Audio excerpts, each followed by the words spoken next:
Everyone.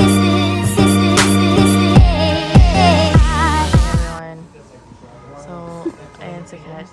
She just got her wisdom teeth out yesterday. Tatlo yung tinanggal sa kanya. So, right now, she's looking skinny. What? You're looking skinny. And fresh na fresh pa yung One.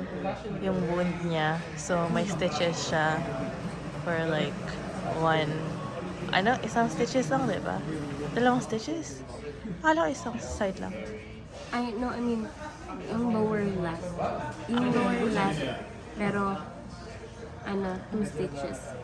Lower left, not 2 stitches. So anyways, right now we are at Richmond Nissan because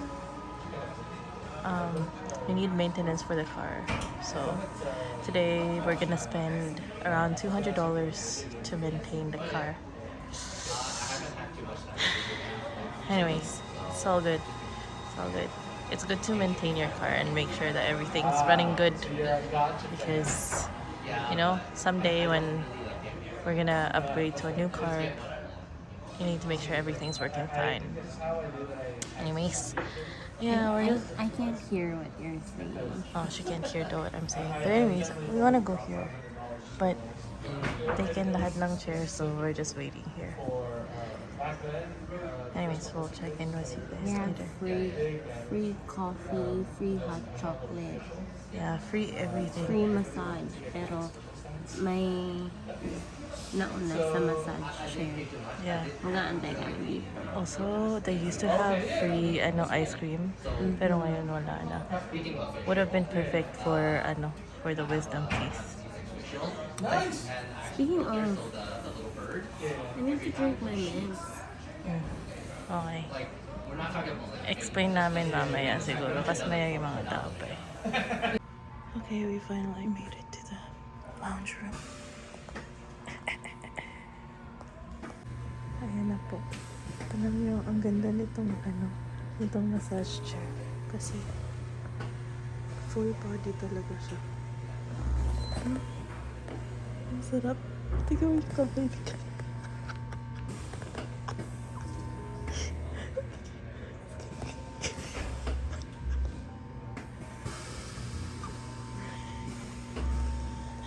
Bumababa.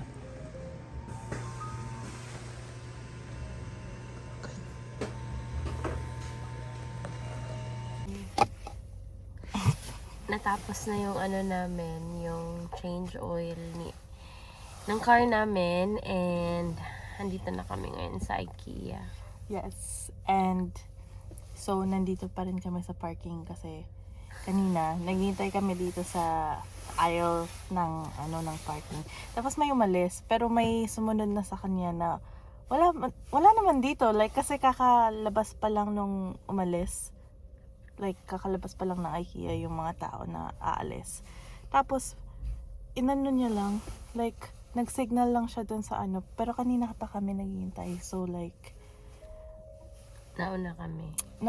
And then, tinignan niya ako na masama. Pero naka-Tesla siya. So, Parking etiquette, guys. kaya nga. Like, sino ba nauna? Diba? Ewan ko. Like, Anyway, so andito kami ngayon kasi magpapalit kami ng shower liner. true. Dahil medyo stainy na siya. So, kailangan namin palitan yun ng bago. And then siguro kung may kailangan pa kami dito, iisahin na lang namin kasi bihira na lang kami nakakapunta ng IKEA ngayon dahil sobrang busy.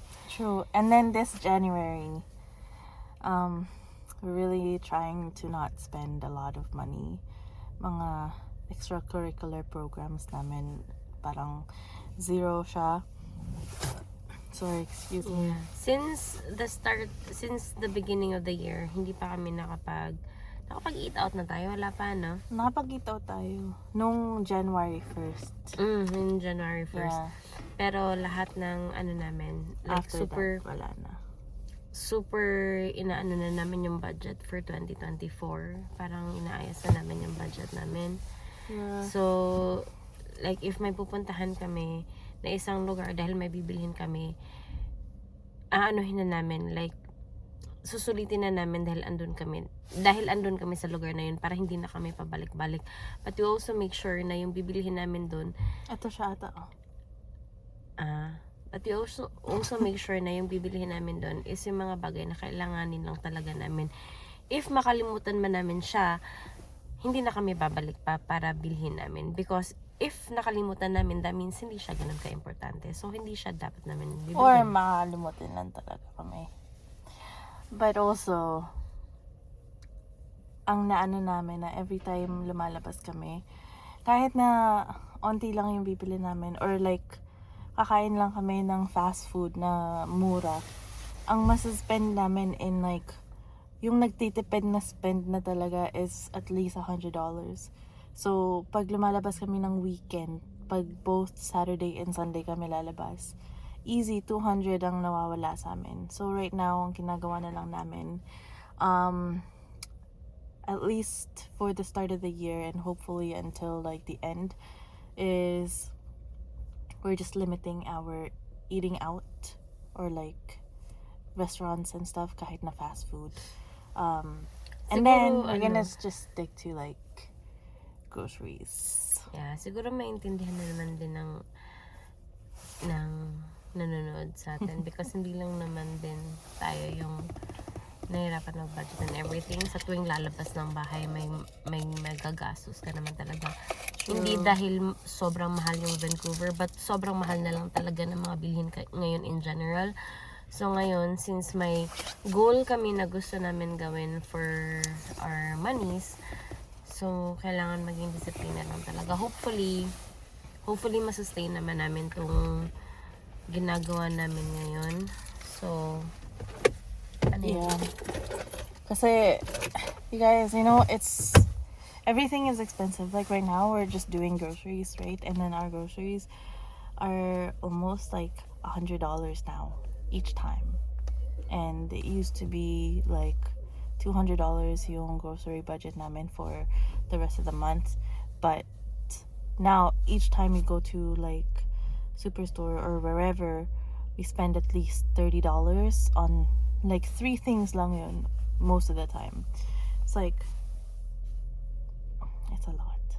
So anyways, we're gonna go to IKEA, but we still buy a lot of things. Like, I'm not saying we're not buying, we're trying our best not to buy a lot of things, but there are still some things now like we bought. No, may mga binibili pa rin naman kami. Hindi naman namin dinideprive talaga yung sarili namin. Kinakat lang namin yung mga unnecessary talaga. Like, kung may gusto kami, ginagauge pa namin if needed na ba talaga or hindi. Not naman na, uy, ano ba naman, hindi na tayo bumibili ng anything pinagtatrabahuan nyo yun. Like, gets naman namin yun. Kami pa ba? Pero, like, inaano muna namin, tinatanong muna namin yung sarili namin if it's already needed or not. So, yep. Anyways, let's go to IKEA. Kasi, ganda ng car niya. Sabi na nga ba? ano, Mercedes? I think so. Yun lang. Anyways, mamaya na ulit. Ngayon na ulit, guys. Yeah. I don't know why it's so blurry. There. Okay, guys. You know what? That's gonna be Okay. So, wala kaming nakita dun sa IKEA. Actually, hindi available yung hinahanap namin. Yun sa madaling salita. So we're gonna go to another IKEA, but first we need eggs. Oo, bibili muna kami ng eggs sa Costco. Malapit lang naman dito. Within Richmond pa rin naman. Pero isang IKEA nasa Coquitlam. Pero unahin muna namin tong dito sa Costco. So, yeah. Ganda ng araw pero malamig. Uy, actually ngayon sa Calgary nag-chat yung mami ni Kim. Ng weather. Sinasabi -33 and everything like that. Super lamig ngayon talaga. Ito din sa Vancouver, nag-13 kami kahapon. -13. 1 3. And then ngayon, negative yung temperature dito. And for mga tao na nakatira dito sa Vancouver, super lamig na yun. Super lamig na yun talaga. Lalo na dahil malapit kami sa dagat. Pero yeah, grabe. Parang biglang nag-switch yung temperature from siguro 10 degrees, 11 degrees, tapos biglang nag-negative. So, yeah. Dito na kami sa Costco, guys. Mamaya na lang. Medyo nahirapan kami maghanap ng parking, guys. Kasi ewan ko kung anong nangyayari. May pumapasok, may palabas, pero hindi naman andun sa linya. I think ano lang talaga sila, hirap lang talaga, paunahan lang maghanap ng parking. So kanina, super sabi ni Kim, I love this day kasi hindi traffic. Pagpasok namin ng parking sa Costco, Nandito pala sila lahat. traffic. That's why there's no traffic, because they're all here. Yeah, ayan. Sige po, cross po kayo, tay. Ihanap muna kami ng parking, guys. Alright, guys. Hindi na kami nakapag-vlog sa Costco kasi madaming tao and mabilisan lang yung galaw namin doon. Kumain kami, nag-break kami saglit, and then bumili lang kami ng egg, and then may nakita kaming work pants, and then may pinapabili yung ka-work ni Kim. That's it. And then now, papunta kami ng isang branch ng IKEA dito kasi hindi nga namin nabili yung hinahanap namin doon sa IKEA Richmond. So, tatry namin doon. But, again, it's so traffic. There must be an accident somewhere. True. It's currently -4 degrees ngayon and super white yung mga curva. Magkasusunod mo bukas. Wala naman. Clear naman yung skies. I think no. Yeah. And late na lang namin kaya mamaya, guys. Ang ganda ng araw pala kanina. And ngayon din, maganda din naman pa rin yung araw. Pero wala na. Paggabi na kasi. Diba? Uy, hindi ko nakita. Guys, tignan niyo yung buildings doon, guys. Ang ganda. Look. Nice, no? Right. Ilang minutes na lang ba tayo darating? Siguro mga 13 minutes. 13 minutes. Andito tayo sa ilalim ng bridge ng papuntang London. papuntang Surrey. Yan. Ay, actually sa train yan na bridge. Ito yung bridge ng mga cars. Yan, dyan. Itong bridge na to para yan sa trains. Madilim na, guys. 5:25 pa lang pero sobrang dilim na. And sobrang traffic din. Buti na lang kumain na kami kanina sa Costco kasi kung hindi, wala. Magiging hangry kami ngayon. So, tiis-tiis lang. Pinipilit namin na matapos lahat ng mga gawain or kailangan naming gawin ngayon because tomorrow, gusto namin nasa bahay lang kami. Pahinga and everything. So, kaya ganun. Dilim na, no? Daming cars sa gilid. Guys, ang ganda ng moon today. Super ganda. Anyways, andito na tayo sa IKEA Coquet Lamb. Ay, hindi pala kita. IKEA Coquet Lamb. Papasok na tayo dito. Sana meron sila nang hinahanap natin. Okay, let's go.